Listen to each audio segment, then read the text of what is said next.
ఇక్కడ Colombia అధ్యక్షుడికి Trump ఆతిథ్యం ఇచ్చాడు. శుభ్రంగా బిన్ లాడెన్‌కి క అతని పేరేంటి? ఇరాన్ సుప్రీమో ఖొమైనీకి కూడా అట్లా ఆతిథ్యం ఇస్తే సరిపోతుంది గదా!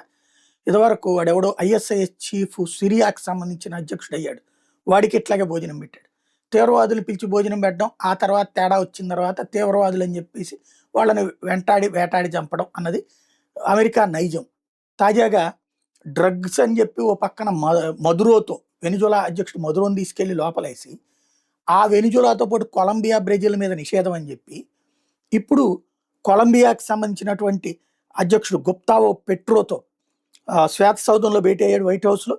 కరేబియన్ దేశమైనటువంటి కొలంబియా నుంచి అమెరికాకి మాదక ద్రవ్యాలు అక్రమంగా రవాణా అవుతున్నాయంటూ ఆ దేశ అధ్యక్షుడు రోగగ్రస్తుడంటూ ఇంతకుముందు వ్యాఖ్యానించినటువంటి ట్రంప్ కొన్ని వారాల వ్యవధిలోనే ఆ గుప్తావోని పిలిచి భోజనం పెట్టాడు. ప్రస్తుత సమావేశం ప్రాంతీయ భద్రతా సహకారం, మాదక ద్రవ్యాల నిరోధక చర్యల మీద దృష్టి సారిస్తుందని అమెరికా అధికార వర్గాలు చెప్తున్నాయి. వెనిజులా మాజీ అధ్యక్షుడు మదురోని అమెరికా సైనికులు నిర్బంధించడాన్ని వామపక్ష నేత అయినట్టు గుప్తావో ఖండించాడు. కరెక్ట్‌గా ట్రంప్ ఎదురుగుండానే తప్పుపట్టాడు ట్రంప్ తీసుకున్న చర్యల్ని. వెనిజులా మీద దాడి తర్వాత గుప్తావోలో మార్పు వచ్చిందని ట్రంప్ చెప్తే, కొలంబియా అధ్యక్షుడికి వీళ్ళు స్వాగతం పలకాల్సిన పరిస్థితి వచ్చింది.